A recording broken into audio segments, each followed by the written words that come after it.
Okay, I think we can go ahead and get started. So good afternoon, everyone. Welcome to the Fair Housing session on rural California. My name is Veronica Katayama, and I'm part of the Fair Housing Unit within HCD's Housing Policy Development Division. For those who may find it difficult to see me on your screen, I'll describe myself. I have light brown hair. It's wavy. It's pulled in a ponytail today. I have grayish eyes, and I'm wearing a dark orange sweater today. We have a group of folks from HCD's Fair Housing team with us, but your presenters will be myself, Suzanne Hemphill, and she's also in the Fair Housing Unit, and Shannon West, who is in the Housing Accountability Unit. So for today's session, we'll go over a few community standards to encourage open and productive dialogue. So if you wish to speak, please raise your Zoom hand by clicking the raise hand icon located at the bottom of your screen, and we'll enable the ability to unmute your microphone so that you can share any of your thoughts. Please use the Q&A icon located at the bottom of your screen to share comments. If you want to stay anonymous, you can go ahead and choose that option when you're writing your message. And the Q&A name doesn't quite fit this session. We're not here to answer questions, but rather listen to your input. So we will be prompting you with some questions at the end of the presentation. Please be mindful of different styles of communication and learning. Recognize that some of us are external processors who think out loud, while others are internal processors who need time to reflect before contributing. So be mindful of the space you occupy in conversations, allowing others to participate. Be curious, embrace the opportunity to learn from one another. If someone shares something new or unfamiliar, stay curious. Take note of their comments and revisit them later for further exploration. Use I statements. During today's listening session, when sharing your thoughts or experiences, please use I statements. This approach fosters a non-defensive atmosphere and encourages constructive dialogue. For example, say, I don't understand, can you please rephrase? Rather than saying, you don't make any sense. Help us explore and develop the fair housing impediments. Your firsthand or even secondhand knowledge of rural life experiences can help to shape our goals for addressing the impediments in the upcoming 5-year cycle. And if you choose not to speak today, or if you think of something later that you would like to share, you can always email it to us at aifairhousingreport@hcd.ca.gov. So I will begin by sharing an overview of the AI update timeline and our public engagement plan, and then Suzanne's going to discuss current trends and existing conditions. Following that, Shannon is going to describe HCD's housing accountability and enforcement work. And then finally, we'll provide you with some questions and open it up for discussion. We will also launch those questions as polls with free-form entries, so you can type in responses if that's the way you choose to respond. Okay, so AI timeline outreach and engagement. The AI team held our kickoff webinar in January on the 4th, and we're currently in the listening sessions and webinar phase of the timeline. We've conducted 6 listening sessions and a discussion last week about urban California. So today's discussion about rural California is going to be our final session. At the same time, we're seeking feedback through our community needs and assessment survey until May 1st. That was previously April 1st, so we just extended that by a month, FYI. Following this, we're going to work to finalize our report, and we plan to open the public comment period and hold hearings from mid-July to mid-August, with the final version scheduled for publication at the end of August. As mentioned on the previous slide, we've completed 6 listening sessions, including a focus on homelessness, disability and the aging population, persons who are immigrants, Indigenous, tribal, and Native peoples, tenant protections, and mobile home parks. Our webinars are being handled very similarly, including today's session on rural California. Please note that we will be posting our recordings and slides.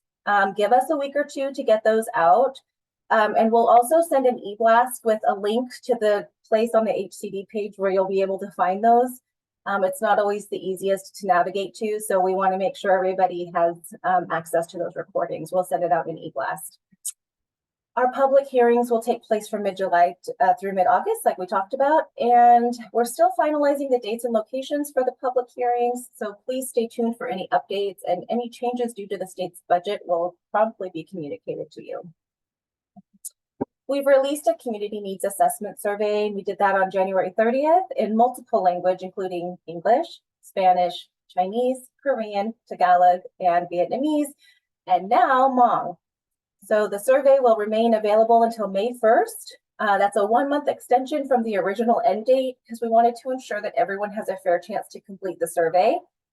You can access the survey on HCD's website. Simply visit our main page, and at the top, you'll see a button that says Begin Survey, and then from there you can choose your preferred language. So we'll continue to mention this during any public meetings held until the 1st of May. And with that, I will turn it over to my colleague, Suzanne. Good afternoon, y'all. I'm Suzanne Hemphill, and for those who might have difficulty seeing me, I'm a white woman with long brown hair. Today it's up in a bun, and I'm wearing a blue blouse with white polka dots. Now let's take a look at some current data trends and existing conditions related to rural California. Rural California is vast and varied. It's home to at least 2.3 million residents. Every county in California, except San Francisco, has rural areas and populations. Rural Californians are more likely than urban residents to be older, white, male, and born in the United States. Asian Americans are especially underrepresented in urban areas. Immigrants make up only 14% of rural Californians compared to 23% of urban residents. Housing costs are lower for rural Californians. As a result, they are more likely than urban residents to own their own home and pay a lower share of their income on rent. Rural Californians face distinct challenges, especially in the most remote areas. Rural Californians are much more car dependent. For older residents, the lack of public transit can be an obstacle to accessing needed services. A significant number of rural hospitals have experienced fiscal distress, and some have closed. For remote rural residents, access to healthcare can be limited by a lack of providers. And then lastly, 1 in 8 urban households lacks internet broadband access compared to only 1 in 12 urban households. So according to the Public Policy Institute of California, poverty in the state rose to 13.2% in early 2023 from 11.7% in late 2021. Here we show a map of rural counties in California in 2020. Many rural counties experience high poverty rates above 11%. The rural counties in North State, as you can see, the dark pink and then the lighter pink at the top, those are high poverty rates. Moving on to housing affordability. The data shown here is from a recent report prepared by the Legislative Analyst Office. Rural areas are generally more affordable to low and moderate income households. While nearly all counties become unaffordable to these groups if children are in the household, rural counties are less affordable than coastal and urban, rural counties are less unaffordable than coastal and urban counties. This slide and some slides following show racial and ethnic composition of rural counties in California as of the 2020 census. Note that this chart does not report data for Butte, Imperial, and Merced counties. As a point of comparison, the data on the left, far left, shows race and ethnicity for all of California.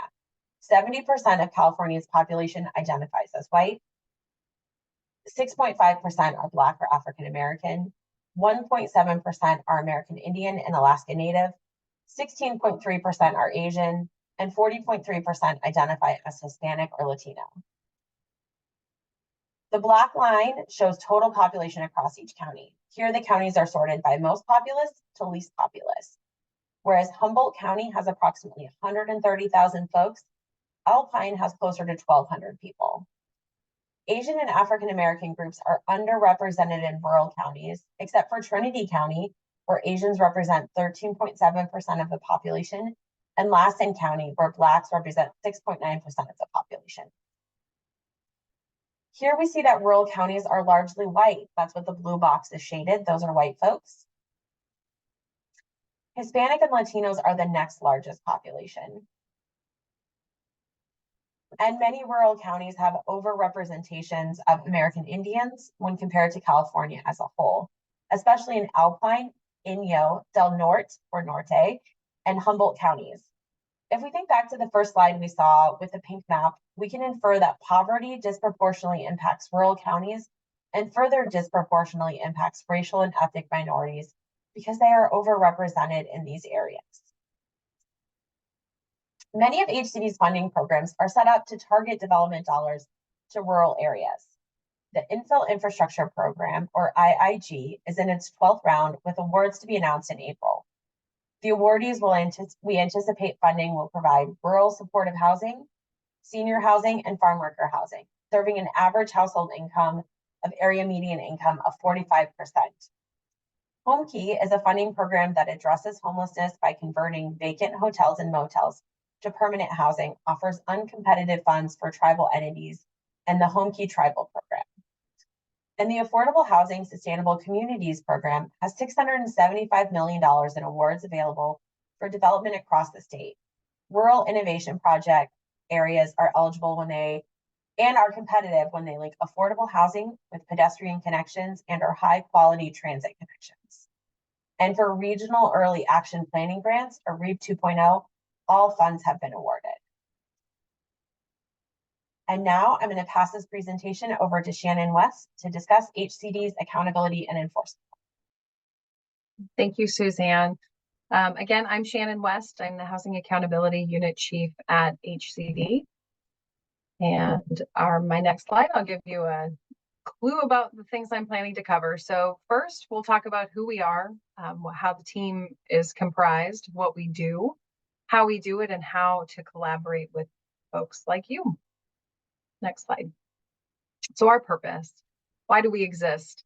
The Housing Accountability Unit exists to ensure all local jurisdictions meet their fair share of the state's housing need and promote housing production at all income levels.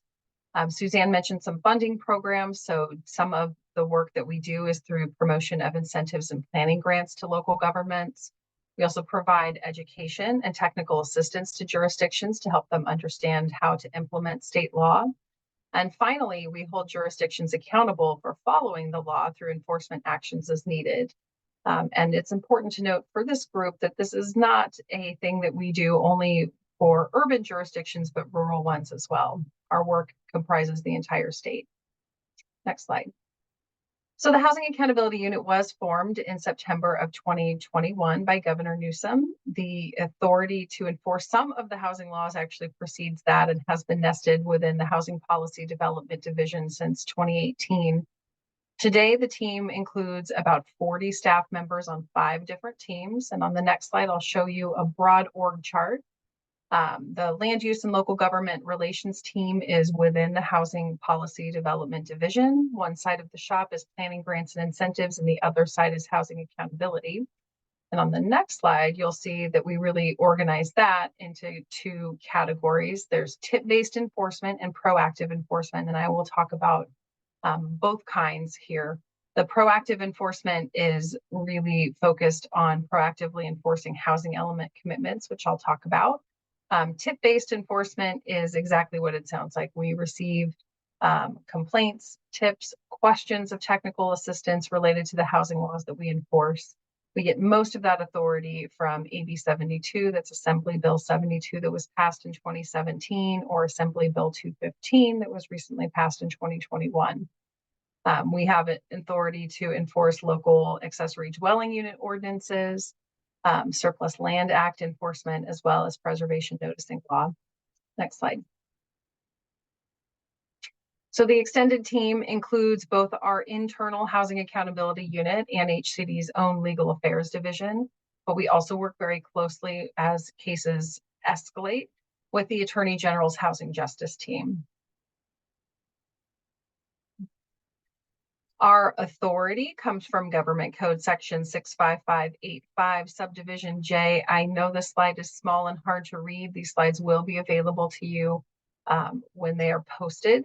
But what's important to note is there are 26 areas of law that we enforce. I've highlighted a few of the ones that I think might be most interesting to this group: housing element law, land use discrimination law, and affirmatively furthering fair housing. It's worth noting, however, the Housing Accountability Act and Density Bonus Law are probably some of our most frequently asked about statutes. Next slide. So housing elements, this is every jurisdiction in California, that's 539 cities and counties, are required to have a housing element, which is another word for a housing plan. It is one element within a local government's general plan, and it is the only element that requires HCD's approval and certification. These are done typically on 5 or 8 year cycles. Some of the jurisdictions are actually on 5-year cycles. And once upon a time, it was an exercise that was done over that interval, and we would revisit it every 5 to 8 years and see how much work had been done over that period and what steps could be taken in the next period. But really, in between those planning periods, it was put on a shelf, and people were not really paying as much attention to those housing element commitments as they are now. In 2017, when Assembly Bill 72 passed, it gave HCD the authority to hold jurisdictions accountable to the commitments that they've made in their housing elements. Next slide, please. So the proactive enforcement really categorizes the work into 4 buckets. The first one are jurisdictions who have never submitted a housing element draft at all.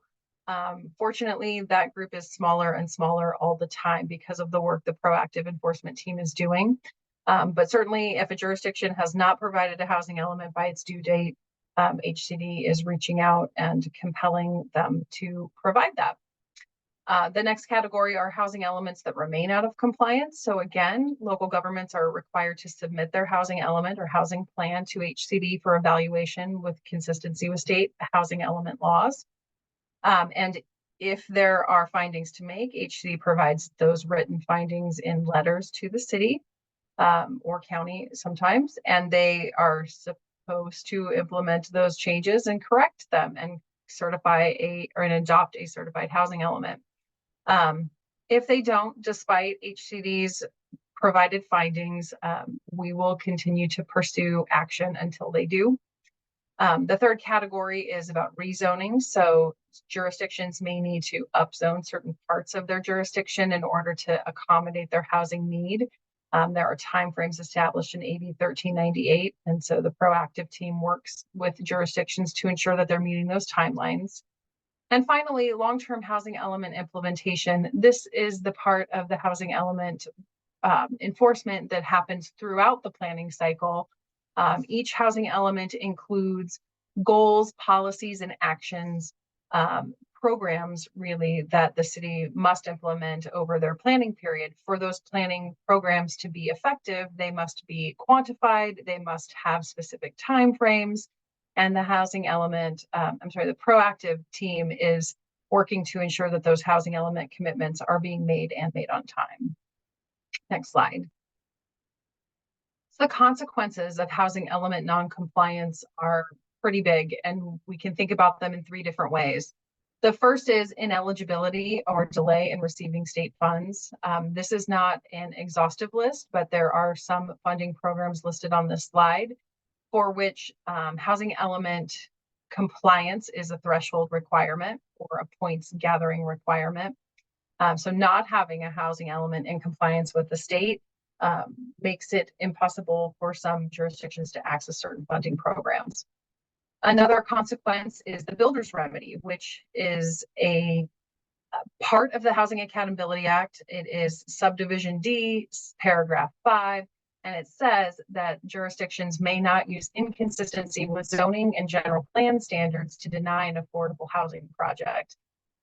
This is a big deal. It scares a lot of jurisdictions. I think it scares some neighbors if we're candid about it, but it can be a very powerful tool for developers who would like to build affordable housing in places where maybe it hasn't been successfully built in the past. If a jurisdiction does not have a compliant housing element, they have fewer ways to deny those projects.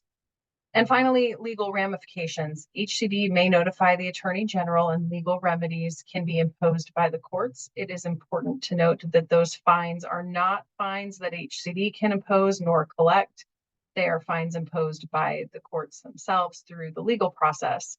It's also important to note that private parties can sue for housing element compliance as well. So this is not work that is limited just to the state, but private parties can and do sue for housing element compliance. Next slide. So how do we do this work? We collaborate with stakeholders. Again, we are a team of about 40 people and we cover the entire state, 539 jurisdictions, and they are very diverse. So we rely on tips, we rely on advocates and developers in local jurisdictions to reach out to us with questions. We have portals set up for the different work streams. One is the Housing Accountability Unit portal, which you can find on our accountability and enforcement webpage. I'll show you what that looks like in a minute, but first I'll also highlight we have a portal for our accessory dwelling unit page. These requests come from homeowners as well as local governments. There's really no project too small in the ADU portal. If you are interested in building a backyard unit, this is for you. The Surplus Land Act portal also exists on the public lands page. We have a joint email address set up for housing element issues and a preservation email address for preservation noticing law. Next slide. So to file a request for technical assistance, you go to HCD's website, you'll hover over the Planning and Community Development drop-down menu, find Accountability and Enforcement, and click Submit Technical Assistance Requests and Potential Violations to HCD for review. And it will look like the next slide. So you would be required to create an account and fill in a number of blanks and attach supporting documents to your request. The blanks tend to be things like how many units, if it's a housing development related project, and it usually is, how many units, how many of them are affordable, has there been a public hearing, has the project recently been denied, and perhaps there's an appeal pending, excuse me, and all of the pertinent details that our analysts and specialists on the team would need to review and evaluate the facts of the case. Excuse me, sorry, I meant to hit mute there, but I didn't. Next slide, please. So what happens after you submit a request? First, you're going to get assigned a case number. So you will have that as a reference anytime you reach out to HCD requesting status updates. An analyst or specialist will be assigned to your case. The analyst will review submitted materials. They'll conduct their own research. They'll usually reach out to the requester to make sure they have the full context. And then they will usually reach out to the local agency. There are exceptions to that. If a requester would like us not to reach out to a city, sometimes we don't. But in general, our process is to make sure that we are impartial from the beginning and that we are hearing both sides if there is a dispute between two parties. And then we analyze those facts against state housing laws, the ones that we particularly enforce, and we make findings. So our next step will on the next slide.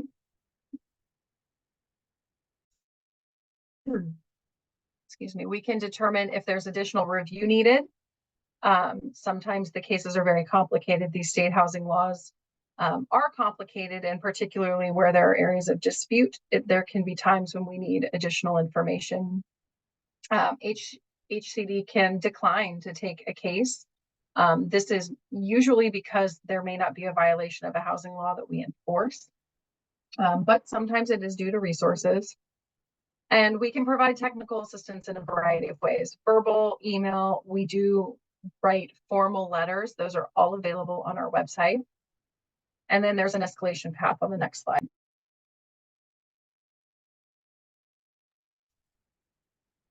This chart is nearly impossible to read for you and for me, but I want to describe it to you because I think it illustrates two paths. As we move through the enforcement steps, all of them land in a worst case scenario at a referral to the Attorney General. But before that, and almost always, we provide technical assistance first. We assume that local governments are not bad actors, that these laws are complicated, and that HCD can provide clarity to help local governments make appropriate decisions about housing development projects. So we provide technical assistance first.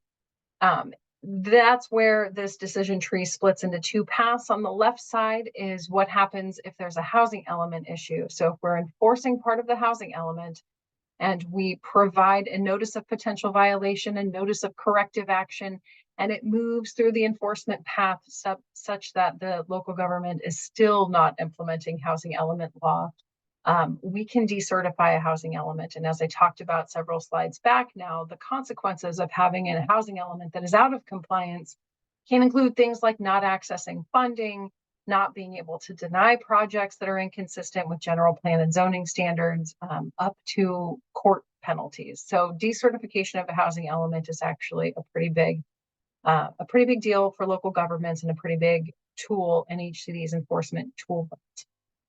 The right side of this chart is the escalation path for cases that don't include housing element issues. So these might be Housing Accountability Act issues, for example, and I'm going to talk about one very specifically in just a moment. But this path also continues down from technical assistance to a notice of potential violation to notice of violation, and finally, for both paths, they can result in referrals to the Attorney General, and the California Attorney General's office can sue on behalf of HCD, so states suing local governments over these housing laws. Next slide. I'm proud to share just a snapshot of some of our wins. These are certainly not all of them, but you can see we like to measure our wins in units and affordable units.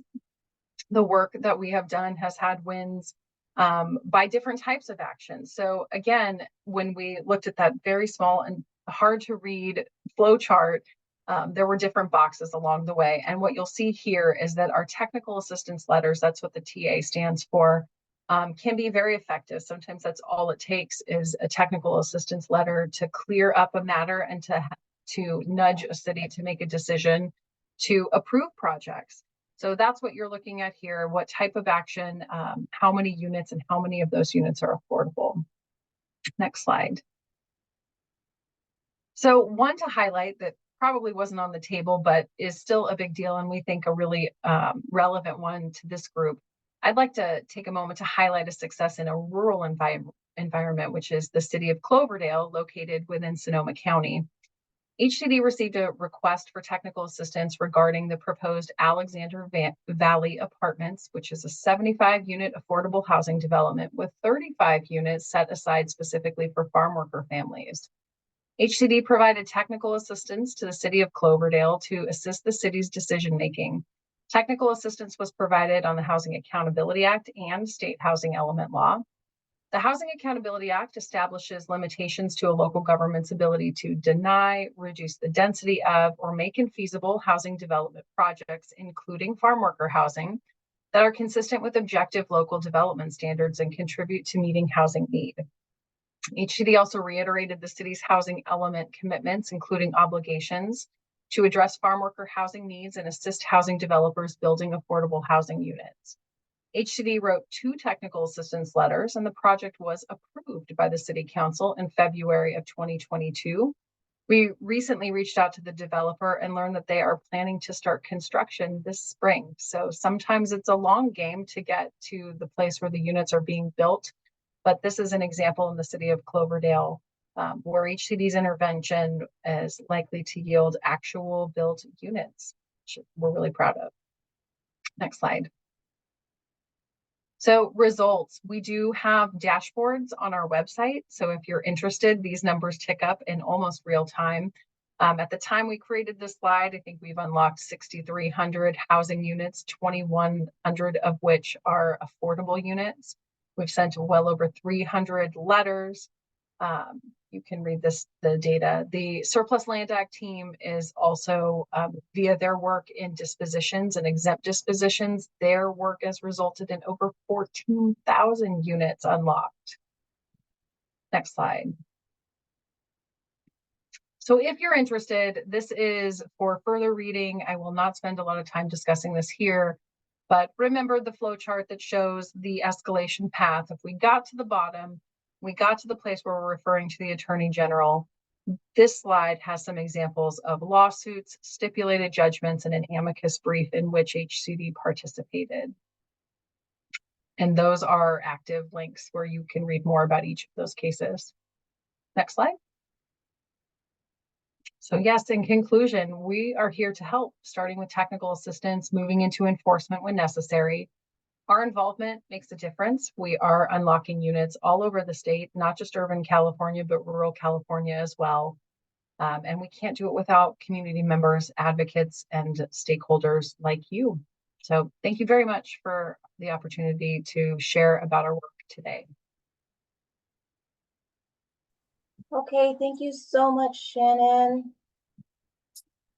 And a second here. Okay. So we will go ahead and move into our feedback and listening session. So on the next slide, we're going to share our discussion questions. And we're asking that you provide us with your feedback in response to these questions. I want to reiterate that it's not a Q&A session where we're in a position to provide you with answers about specific programs or services, but rather we're asking for your input to help shape the report and help us set up some department fair housing goals for the coming 5 years.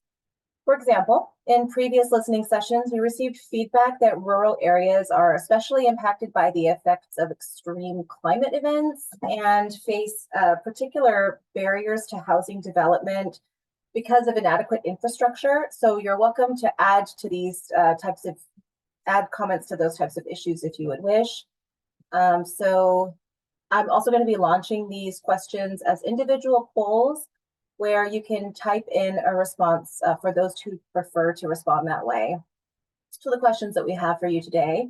What's the biggest challenge people living in rural California face in finding and securing housing? Have you ever wanted to live somewhere but couldn't? And what prevented you from living there? What does your ideal community look like? Does it exist? And what would need to happen for that to become a reality? And what do you want the government to do to make your community better? So I would encourage you at this point in time, if you would like to raise your Zoom hand, then I will go ahead and call on people in order. And we don't have anybody with their hands raised right now, which if we don't get anybody soon, then I'll just go ahead and launch into the first poll. And that is just how we will do it, back and forth, until we get everybody's feedback who wants to contribute today. So right now I have Jessica. Can you unmute? Yeah, can you hear me okay? Yep. Okay, great. I have a couple responses just for questions 1 and 4, if that's okay. Of course. Okay, so I work in the very rural parts of Northern California, so north of Sacramento to the Oregon border, to the Pacific Ocean, and to the Nevada border. And I think for question number 1, one thing that we see is just availability.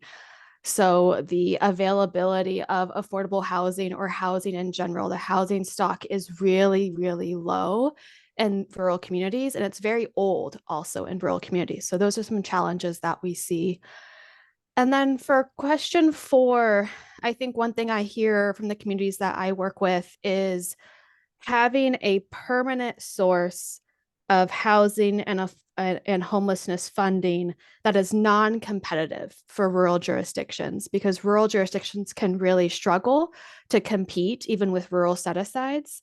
And so having an ongoing permanent source of formula funding for housing and homelessness that is at significant levels. Of course, there is PLHA, but that is very small amounts of funding for these jurisdictions. So having something that's even more robust would be fantastic. So thanks so much for the opportunity. I appreciate it. Absolutely. Thank you so much for sharing, Jessica. Okay, next I have Deborah. Do you want to unmute? Yeah, hi. My name's Deborah Villaseñor. I'm a housing consultant that I also represent rural areas north of Chico, and I overlap with some of Jess's work, which is terrific for housing tools. But what I need to raise a voice on about rural areas are two important considerations. rural areas really, because they have lower incomes, they really need to have some more project-based vouchers available for affordable housing providers, because even affordable housing providers have a hard time reaching low-income households without project-based vouchers. So I would really wish the state would come up with its own project-based voucher program, and especially set aside some dollars for rural areas to participate in utilizing project-based vouchers as well as their other affordable housing programs. The other thing is that these affordable housing programs that are available really are not fair and balanced. Even when they set aside dollars for rural areas, all things are not equal. And rural areas, especially in homeless programs, are behind the starting line as far as community involvement, engagement, other leverage dollars available in the area. And I think that some of the threshold items in affordable housing programs like MHP, they need to be adjusted and modified for rural areas in order to make applications fair. I think also because rural areas have a harder time meeting threshold or competing, it often takes the affordable housing developers many rounds to get funded.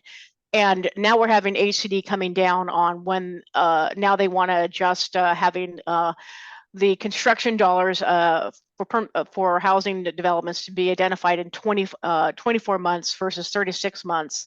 And that just is leaving rural areas even further behind.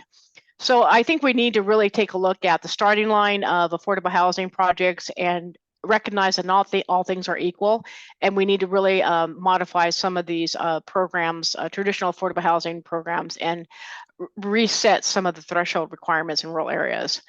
So that's my feedback. Thank you. No, thank you, Deborah.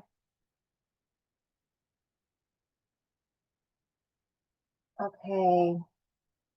I hope you'll forgive me if I'm mispronouncing. Is it Hyun Mi? Can you unmute? Yes, you pronounced it correctly. Thank you. Can you hear me? Yes, we can. Yes. You can Okay. go. Yeah, so thank you for the opportunity to participate in this discussion question session. My name is Hyun-Mi Kim, and I'm the Director of Community Engagement and Public Policy located in Pescadero, unincorporated rural coastal community of San Mateo County. I was very glad to see that HCD is actively engaged in providing affordable housing stocks for farm worker communities, because both migrant and immigrant non-English speaking, monolingual Spanish speaking farm workers are the large, vast majority of the population we serve in the San Mateo rural communities. And in terms of the enforcement of housing element and housing element compliance, I actually had reached out to HCD during this cycle of the housing element and also with our local governments. And the one consistent problem that we keep running into is really a lack of demographic data, especially when we are trying to do assessment of fair housing. For example, such as like racially and ethnically concentrated areas of poverty, like disparities in access to opportunity and segregation patterns. And we really need HCD to maybe revamp the way in which you do your demographic surveys. And we are often told that, well, we have to like rely on organization like yours, or like a census is the only correct way for us to do it. But we all know that actually census is probably the least accurate way of capturing the demographics in our communities. First, because the folks are very afraid to speak to, census folks. They're largely undocumented folks. They don't have a legal status. So without accurately capturing the ethnic, racial, and income database, it's really hard for us to engage in really truly meaningful fair housing assessment. So I really would highly, suggest that you really, make some sort of creative way efforts to engage with, community-based organizations of different ways of capturing demographic data. So that is not always the excuse that is being used that, well, we don't have enough data, so this is the best we can do. Thank you. Thank you very much for that input.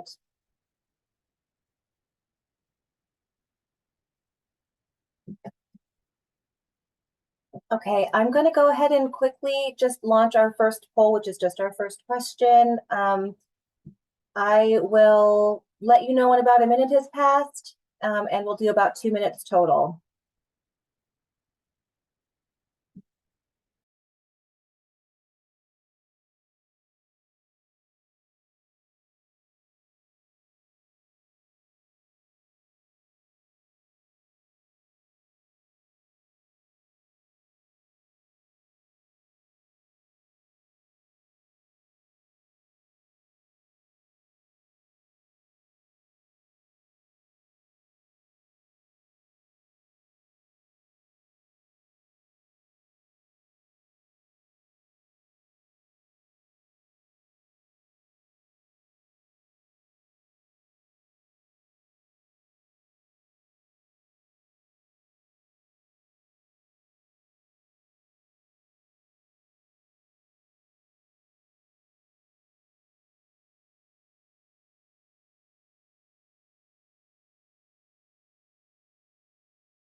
Just a heads up, it's been about a minute. I'll give you another minute.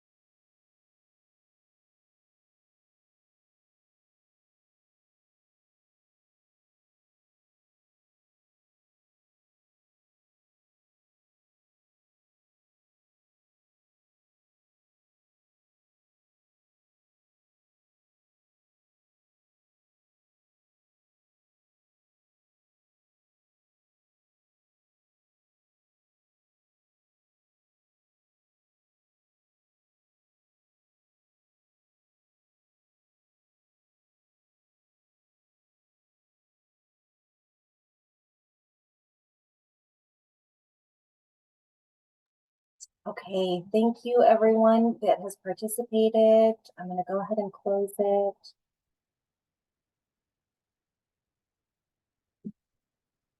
Okay, I'm going to continue calling on folks. I see Deborah. I don't know if that is a re-raise of your hand. See you there, Deborah. Excuse me? Hello? Oh, your hand was still up. Was that? Oh, I'm sorry. I need to No, lower it. okay. Just didn't want to. Sorry. Okay, I'm going to move over to Yvette. Can you hear me? Yep. Okay, great. Well, I just wanted to make a couple of comments, and I want to thank you that you're specifically looking at rural areas and what are some of our hurdles. And so I do want to repeat possibly some of the things, but I don't want to dwell on it. But the lack of infrastructure in our rural areas make it almost impossible to be able to build more housing. So I really feel that there needs to be some efforts with the state to help us figure out a way to put in more water and sewer and, increase that capacity there. Additionally, all the funding sources, as we've stated, really do focus on urban. You have to have development on 3 sides. You have to have this. I have communities that are landlocked, they're full. The only way I can grow is if I take on some agricultural land. There's nothing else there. So either I take on this ag land, rezone it, but then they don't qualify for anything. So I can't do that. I mean, I am a farm worker myself. I worked in the fields. My mom is a farm worker. I come from a farm worker community here. And I actually am not a fan of farm worker housing. I think we need affordable housing. I think we need efforts for outreach and education for farm workers so that maybe they have first rights. But once we have housing that says you must be a farm worker to live here, we're not encouraging them to get out of that work, or it discourages them from getting work somewhere else because then they'll lose their housing, they think, and things of that sort. So I'm just a strong, we need affordable housing. It doesn't matter who or what we work at, your income, your low income, you need a safe, decent place to live. So like I said, even as a farm worker myself, that word for me, We did a survey in our county for farm workers, and they don't want to live in the rural areas per se, like on the ranch or farm worker housing, as we're told. They want to live near the amenities or in the communities as well.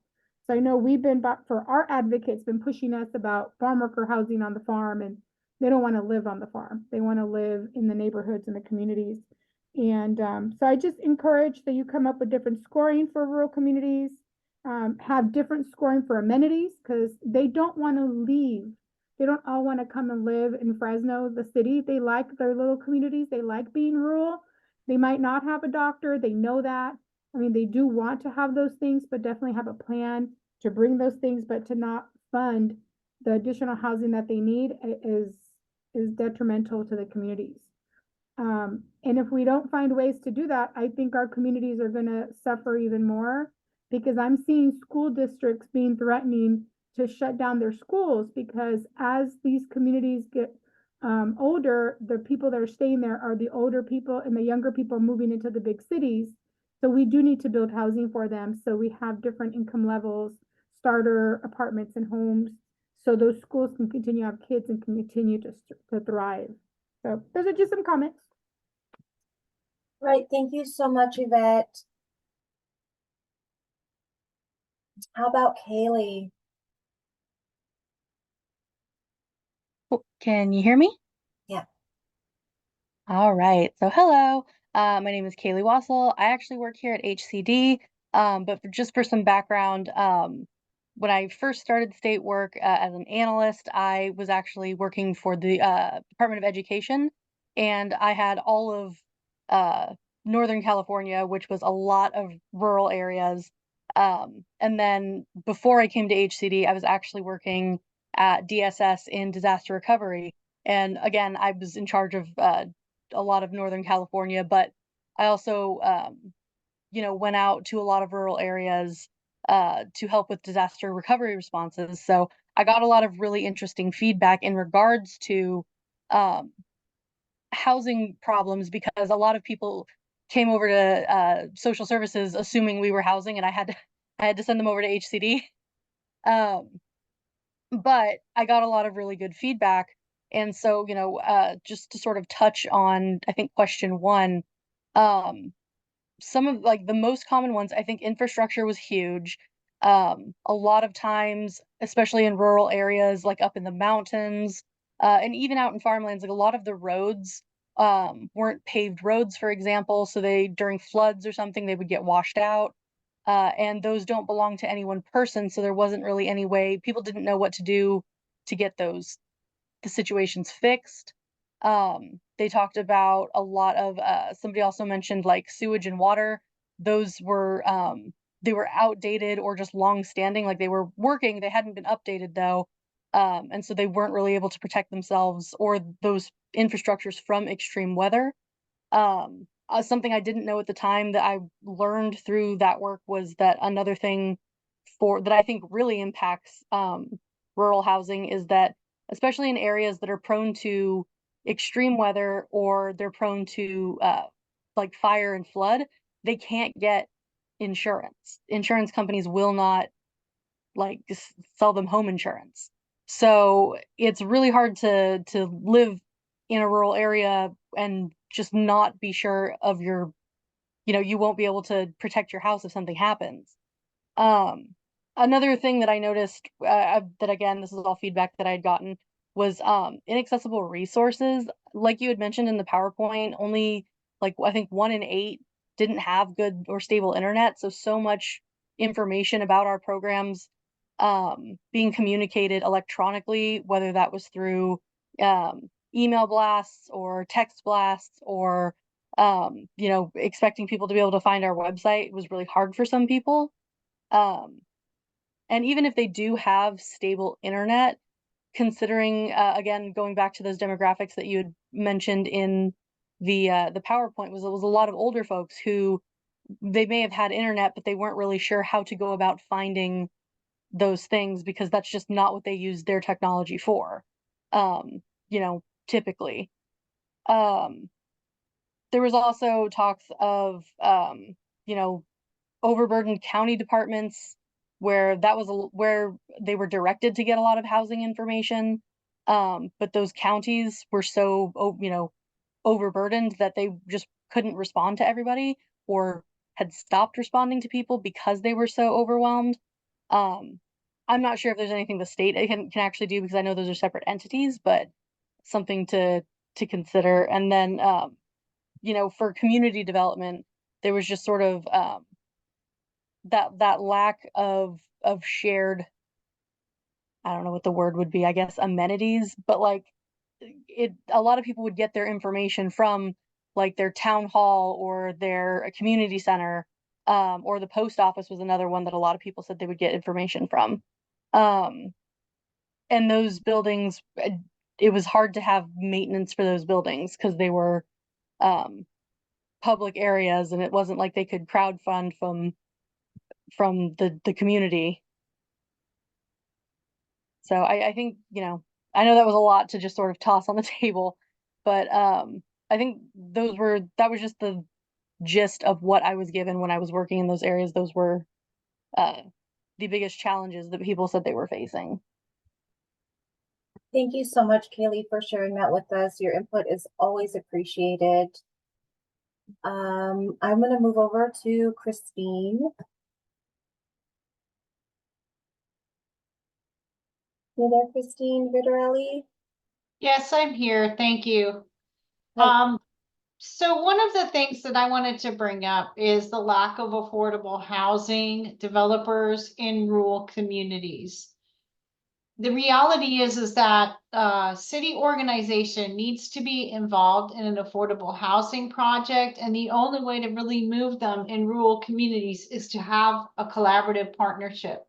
But what we have found is there's very few affordable housing developers who want to build affordable housing in rural areas. So us as a city has had to really look for partnerships, do a ton of outreach, just so that we could help sponsor an affordable housing project. Affordable housing is not affordable to build, as we all know. And so what we've had to do is really develop this collaborative partnership and then go after funding. The biggest problem with living in affordable housing is being able to find it and to locate it and to have it to be truly affordable. So I think more needs to be done in general for rural applications. I think they have to stop being compared to urban applications when it comes to scoring criteria, that it should be prorated, and that rural communities are given an opportunity to truly build this affordable housing. Until that happens, it's not going to happen. And then at the same time, you still have cities who are responsible for their arena and to implement more affordable housing units. So there's a lot of, a lot of technicalities and difficulties with bringing affordable housing. And I think that more needs to be done for rural communities. I think there should be a rural application, perhaps a rural application that considers infrastructure as well as the housing to address both of those issues at one time. And that's my thoughts. I really feel more needs to be done. And perhaps there's something that the state could do to help incentivize developers to build affordable housing in rural communities. And that's all I have to say. Thank you. Thank you very much for sharing. I don't have any other hands up right now. I encourage you, anybody who wants to share, go ahead and put your hand up, and we'll again go in the order that they are up. I'm going to launch question number 2 as a poll right now, and we'll move back to any verbal comments that people want to make.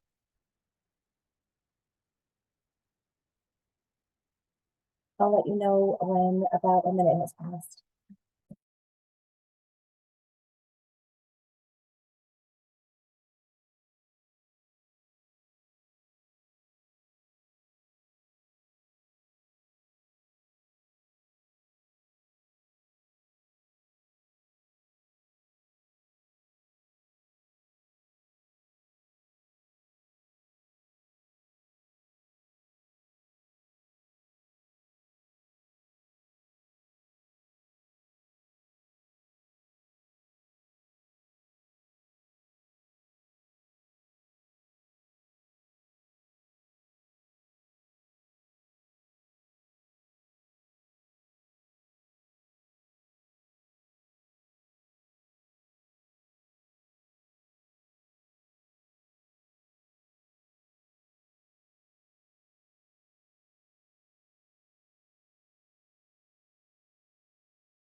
I'm gonna give it probably another 45 seconds.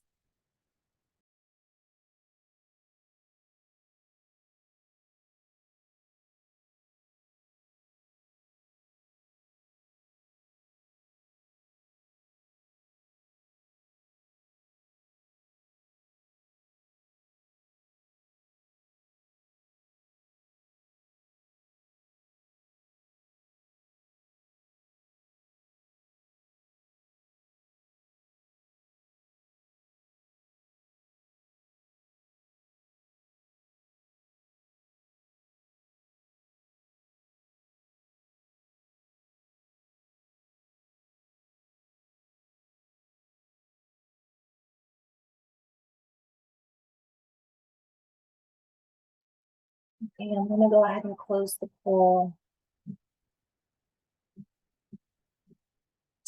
And I don't have any hands up for comment right now. So I'll be subjecting you to the next poll. I'll go ahead and launch number 3, and I will let you know when about a minute has passed.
It's been about a minute. I'll let you know when another minute has passed.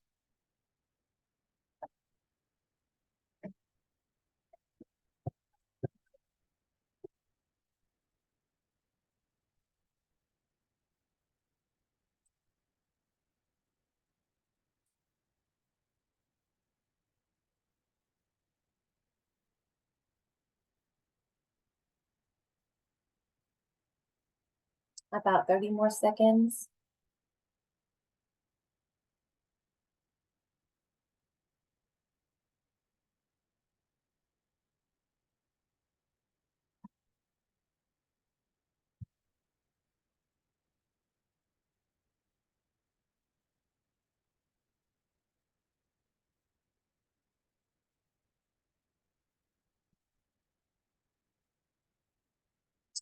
Just a few seconds left.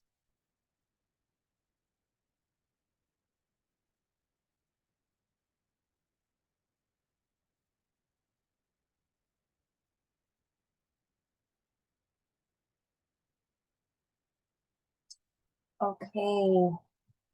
Suzanne? Yeah, Vanya, we noticed your question in the chat about inclusionary housing developments and if that's something that can work in rural areas. Like we've discussed today, rural California is really broad and vast and diverse. But just generally speaking, inclusionary housing developments would mean maybe you're getting 10 to 30% of the units that are affordable, and there might be a bonus involved with building more units. Perhaps you could build additional units because you're doing inclusional development that had affordable units. So yes, this is possible in rural areas and might be a real benefit for folks trying to build developments there. Although, as people have named, there are a lot of other barriers like water hookups or other factors that might make inclusionary zoning or inclusionary units difficult to build. But thoughtful question, and we appreciate it. Okay, so we have a quiet group today. I still don't have any hands up for comment, so I'm going to go ahead and launch the 4th question.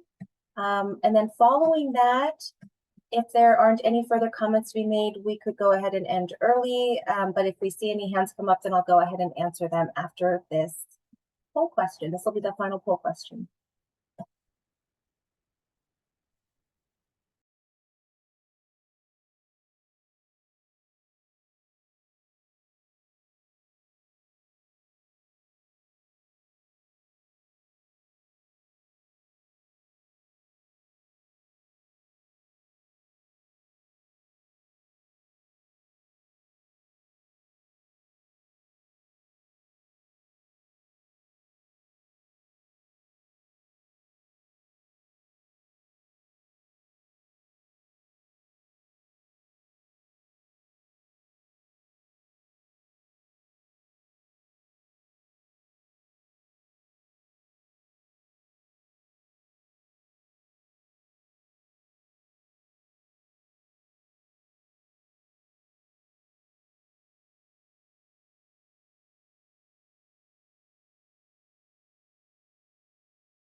It's been about a minute. I'll give it another minute.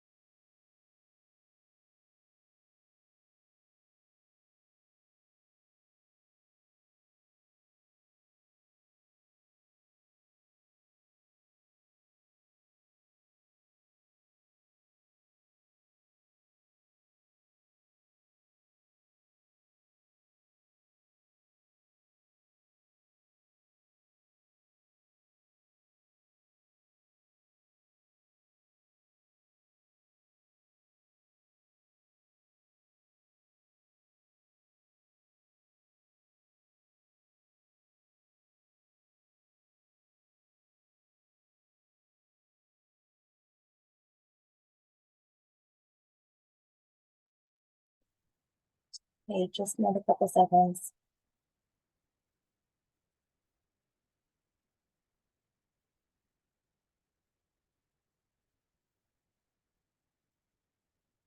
Okay, thank you for everyone who participated in those. I'm going to move over to Jessica.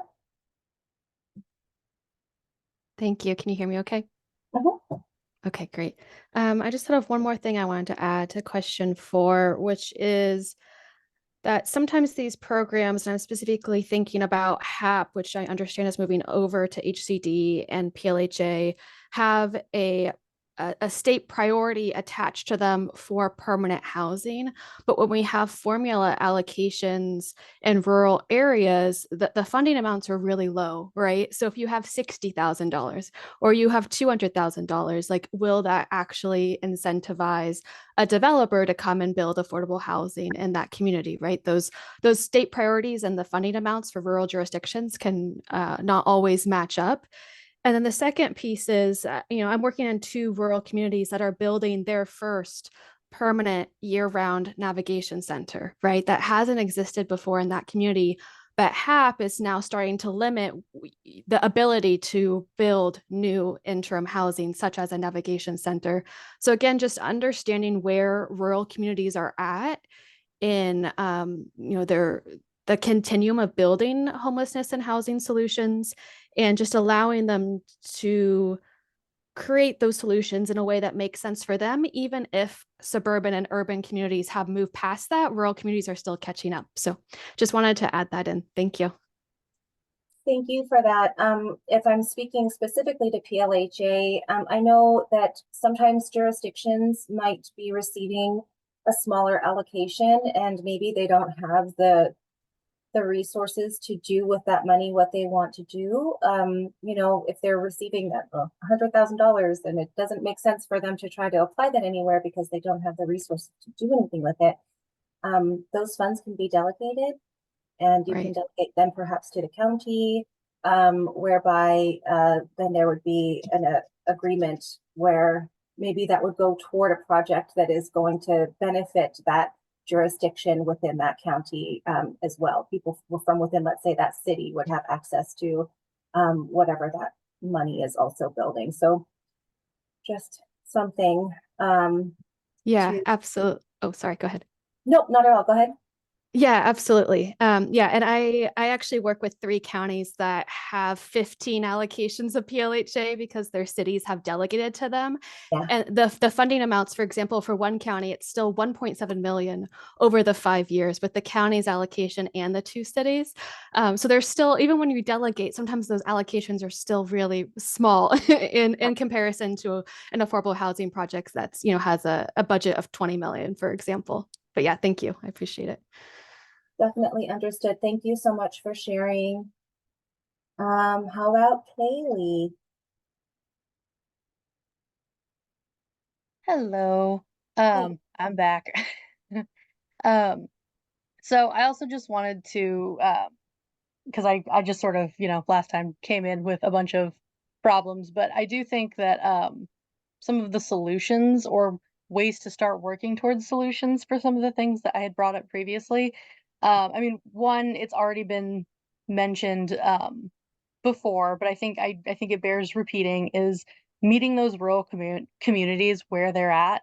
And I mean that, both figuratively and literally, working with the tools that are most accessible to them, but also, maybe doing a more, taking a more boots on the ground approach, and giving people a chance to talk face to face, and express what, give us an opportunity as HCD to ask what they want. And I know that's part of what this is saying, okay, what do you need from us? How can we help you? And taking those things into consideration when we are developing our programs or considering where to move our funding. And another thing that I think a lot of people, especially the ones living in rural areas, worry about is, a lot of people live there because they want to, and they don't want those areas to become overdeveloped.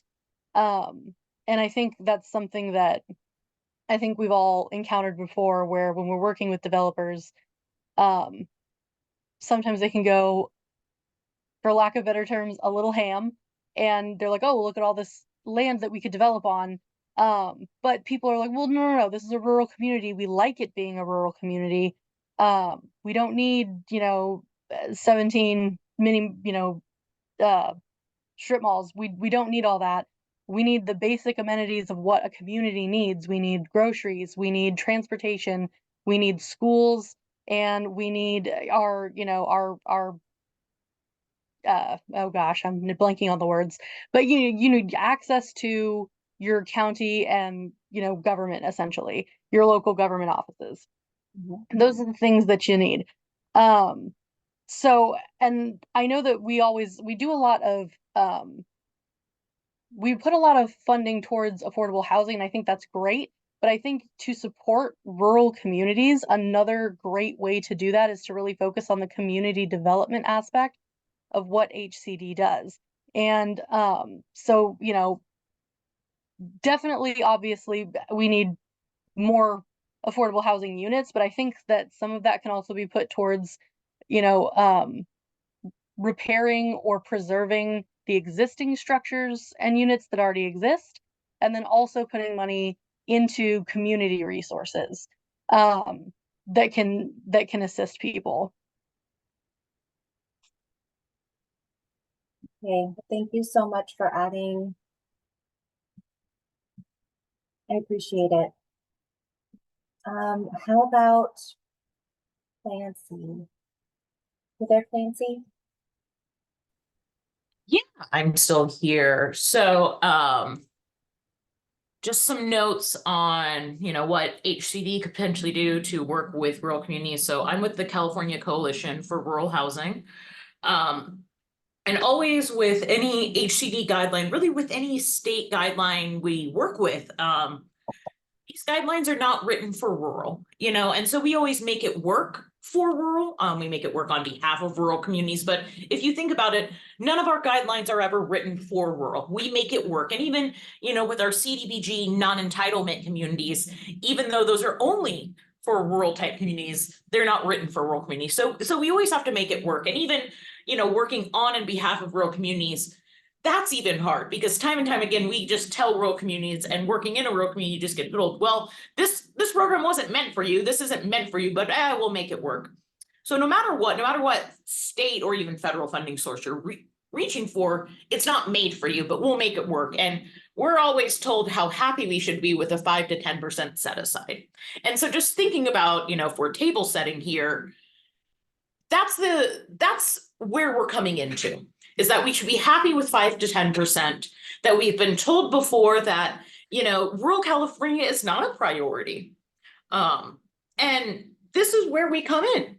And we keep talking, how basic infrastructure is our concern. And so if we start thinking about one step further of why are we still in 2024 seeing basic infrastructure such as roads, such as Wi-Fi, such as electricity and water being needs? Why are we still struggling with this in 2024? And we don't see this in our urban communities. And part of this is an access to capital that we don't see. And that's why we do rely so heavily on state funding. And we start thinking one step further of why we don't have this capital. Of course, we don't have the people, but also because our local jurisdictions and our counties don't have access to raise that capital either. and we don't have the private investment that are, you know, and so if we just start pulling each of these layers back one levels of why, you know, the money isn't there. And so, you know, where are the levers and where are the tools in these local jurisdictions toolboxes?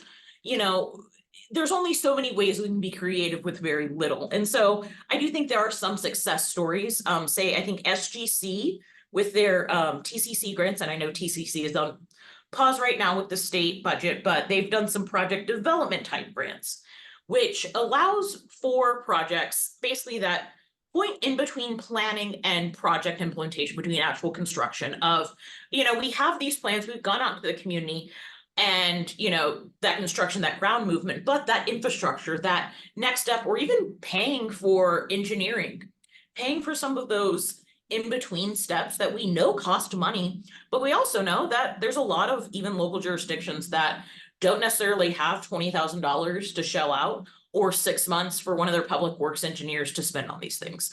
Because one thing I've noticed that, you know, whether it be working with jurisdictions on some of these, you know, construction projects, we don't have projects in a pipeline. We don't have projects on a shelf. We don't have, you know, a multitude of housing projects that if this one application falls through, we can just go to another one. We are relying on this one project. And that's, I think, such a real big difference in working in the rural space versus working in other spaces in California. We're depending on this one development project. And if this doesn't go through, well, we have to go back to the drawing board and try to make it for the next round of state funding because we can't get the private capital. We've tried to stack it 8 different ways, but we can't get our private capital. And so, you know, and we don't have another project on the books because we don't have, you know, you'll have heard a lot of these reasons, and I know that, but, you know, I think with us, a lot of that in the rural space with getting the infrastructure, it's that project development and helping us and helping them get that pipeline in place. How do we grow a pipeline? How do we develop that pipeline? Because we don't have money for a lot of public works. We don't have money to get to spend work time doing that great thinking work that these bigger, you know, holistic projects need, that we really want to do this holistic community development type work that will, you know, keep our kids in our rural communities, help develop our next teachers, help develop our next engineers, but we're not going to keep them there if there are no jobs, if we can't get them to a grocery store, as we all know. So I just think, you know, there were some really great suggestions throughout this whole chat of get folks from HCD out into some of these rural communities, because as we know, rural California is not a monolith. The Sierra Nevadas are very different from the Mojave, are very different from Humboldt, are very different from Del Norte County. So, you know, I love rural California. We all do. We're all here today when it's a beautiful spring afternoon. So, you know, let's get some pipeline development. Let's get some project development. And let's start getting these guidelines with an eye towards rural, because we have just been making it work for so long. And what if we started changing the paradigm to, you know, what if something was actually written for rural? So this is my charge. Thank you for letting me have my soapbox, and thank you for having this session. Absolutely, Clancy. Thank you so much for providing all of that feedback. And I know you commented to, oh, well, you know, I know you guys have heard all this before, but that's exactly what we're here to listen to. So whether or not we've heard it today in this session, or you think that we've heard it 100 different other ways, you're welcome to share all of the feedback that you wish to with us. We want to hear from you. So thank you very much for that. How about Deborah? Hey, okay, Clancy, thank you so much. You said everything that I've been thinking and wanting to say. Great job, way to go. I also just want to advocate that HCD come out to rural areas and get to know local government officials and stakeholders, because everybody wants to be successful at affordable housing, but are having so many challenges. Let me just summarize and give you a quickie. No Place Like Home has been successful in a project because of the rural small county set aside. They reduced some of the threshold items in their application to make it more doable for developers and counties to come together to put a project. We actually in Tehama County were successful in getting the Housing Authority to allocate project-based vouchers for 2 projects for the first time ever. been, we were doing a lot of groundwork, getting ready for these projects to move forward. And after being awarded No Place Like Home, we got this awful memo from HCD Admin Notice 2022-02 that pulled the rug from underneath us and decided that they didn't want to offer what they originally offered, 36 months to get your construction funding in place. They cut it down to 24 months. And for me, that's just wrong. I mean, we did so much work to get our projects moving forward, and to already have been awarded and to have our project developers working towards a project and trying to apply for funding that only comes out so many times a year.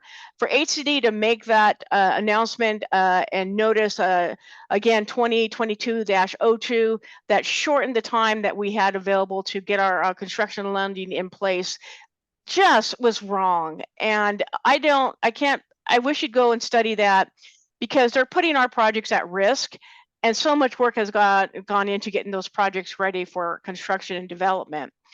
Again, you are looking at rural areas, the infrastructure, the developers, everybody started out just a little bit further behind that starting line than medium and large sized counties. So these project partners need longer times and deadlines for affordable housing dollars to allow these projects to come forward. I just wish HCD can get on the ground and go talk to the partners and stakeholders and actually understand that projects can be successful if we can get our partners to work with us and not against us. Thank you.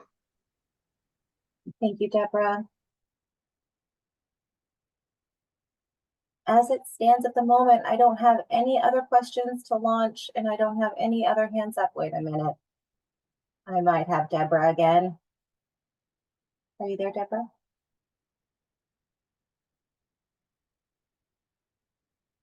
Oh, I think that Deborah might have accidentally re-raised her hand.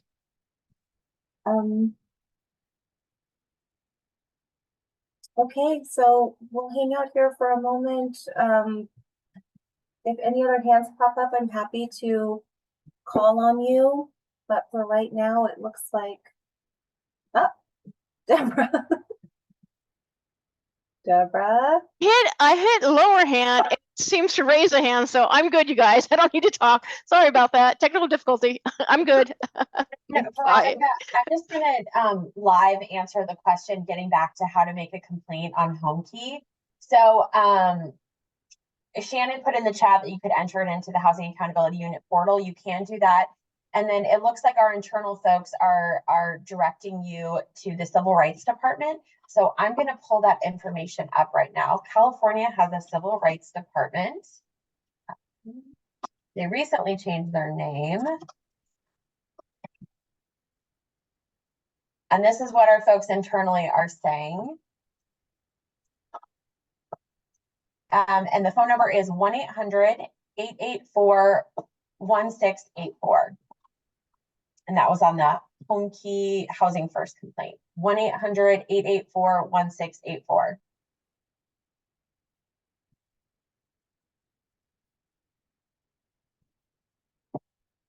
Okay, everyone.